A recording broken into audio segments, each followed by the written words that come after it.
ప్రపంచ పటంలో హైదరాబాద్ను నిలిపేందుకు బీఆర్ఎస్ ప్రభుత్వం ఫార్మాసిటీ ఏర్పాటుకు పూనుకుందని మాజీ మంత్రి ఎమ్మెల్యే కేటీఆర్ తెలిపారు. అయితే ఫార్మాసిటీ రద్దు చేస్తున్నట్లు ప్రకటించిన కాంగ్రెస్ సర్కార్ గత ప్రభుత్వం సేకరించిన భూములను రైతులకు తిరిగి ఇస్తుందా?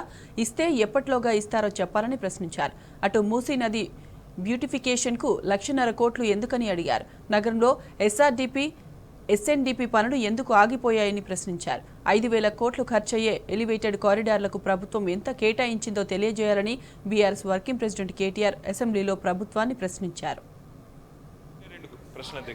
రెండు వివరణలు వారు ఇవ్వాలని కోరుతా ఉన్నాను.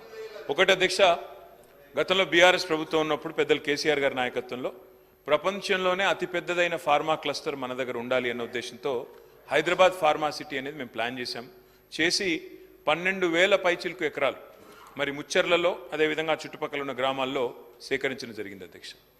ఆ రోజు ఈ ఫార్మా సిటీ విషయంలో చాలా స్పష్టతతో చాలా స్పష్టమైన ఎజెండాతో ప్రపంచంలోనే ఒక ఫార్మా రంగంలో మన హైదరాబాద్ను ప్రపంచ పటంలో పెట్టాలన్న ఉద్దేశంతో ఈ కార్యక్రమం చేసినాం. మరి ఈ ప్రభుత్వం వచ్చిన తర్వాత, కాంగ్రెస్ ప్రభుత్వం వచ్చిన తర్వాత మేము పేపర్ల ద్వారా చూసింది, ఇవాళ శాసనసభలో కూడా విన్నదేమంటే ఫార్మా సిటీని రద్దు చేస్తున్నాము అని ముఖ్యమంత్రి గారు పలుమార్లు చెప్పారు.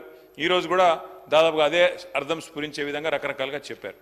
నేను శ్రీధర్ బాబు గారిని స్ట్రైట్గా అడిగేది ఏమంటే, మీ పార్టీ యొక్క ప్రస్తుత శాసనసభ్యుడు ఇబ్రహీంపట్నంలో గతంలో అక్కడ ఎంపీగా పనిచేసి ఈరోజు మంత్రిగా ఉన్న వెంకటరెడ్డి గారు, అదేవిధంగా ప్రస్తుత ముఖ్యమంత్రి రేవంత్ రెడ్డి గారు, అందరూ కూడా కోదండ రెడ్డి గారు కూడా అందరూ కూడా స్పష్టంగా చెప్పింది ఏమంటే, ఆ ప్రాంత రైతులకి మీ భూములు ఫార్మాసిటీ రద్దు చేసి మీకు తిరిగి వెనక్కిస్తాము అని చెప్పారు.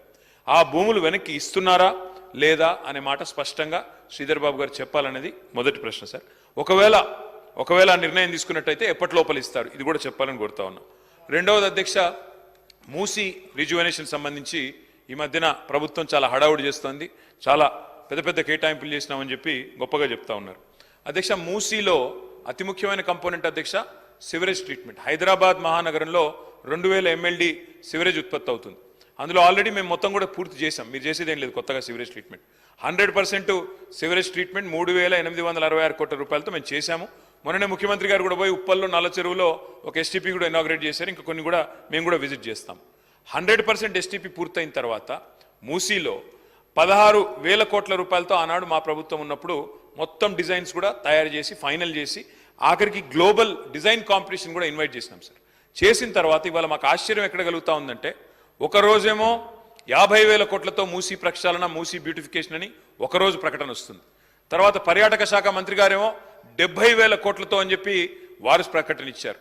ఆ తర్వాత ఈ మధ్యన ముఖ్యమంత్రి గారు గోపన్పల్లిలో 1,50,000 కోట్లతో మూసీ అన్నారు. అధ్యక్ష, నేను అడిగేది ఒకటే, శ్రీధర్ బాబు గారి నుంచి క్లారిఫికేషన్ ప్రజలకు తెలవాల్సిన అవసరం ఉంది. ఇది ప్రజల సొమ్ము. 16,000 కోట్లతో including express way, east to west express way 55 కిలోమీటర్లు ప్లస్ బ్యూటిఫికేషన్ మేము ప్రారంభించాం ఆల్రెడీ. మీకు తెలియకపోవచ్చు, నాగోల్లో మీరు పోతే మీరు చూడవచ్చు. వారిని కోరేదేమంటే, ఇది రాష్ట్ర ప్రజల సంపద.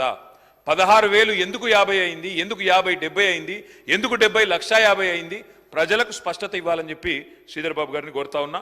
మూసీ బ్యూటిఫికేషన్ విషయంలో మొన్న నేను డిప్యూటీ సీఎం గారిని చూశాను. ఒక డిపిఆర్ కూడా తయారైంది. మేమేమి ఊరికే అడగలేదు, లెటర్ బారేయలేదు, కేంద్ర ప్రభుత్వానికి డిపిఆర్ కూడా ఉంది అన్నారు.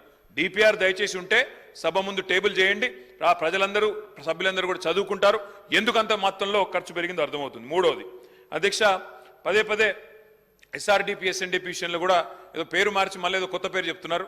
పర్వాలేదు, పేరేం మార్చినా పర్వాలేదు సార్. 6 నెలలుగా అన్ని ఎస్ఆర్డిపి పనులు హైదరాబాద్లో ఆగిపోయినాయి.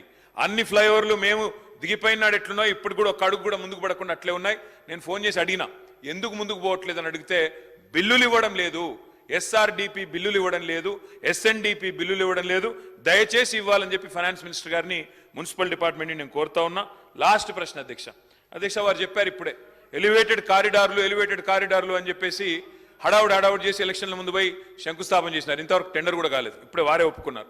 అధ్యక్ష, నేను అనేదల్లా ఒక్కటే, ఆ ఎలివేటెడ్ కారిడార్లు మా ప్రభుత్వం ఉన్నప్పుడే మొత్తం పేపర్ వర్క్ అయిపోయి మీరు అక్కడ కూర్చున్న తర్వాత పేపర్ మీ చేతికి వచ్చింది, సరే సంతోషం, నో ప్రాబ్లం. నేను వారిని అడిగేది, హెచ్ఎండిఏకి మీరు కేటాయించింది ఈ డిమాండ్లో కేవలం 700 కోట్లు.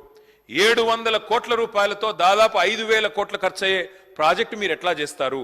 ఈ సంవత్సరంలో మీరు పెట్టబోయే ఖర్చు ఎంత, అందులో ఈ ఎలివేటెడ్ కారిడార్లో కేటాయించింది ఎంత, దయచేసి చెప్పాలని చెప్పి నేను మంత్రి గారిని కోరుతా ఉన్నది.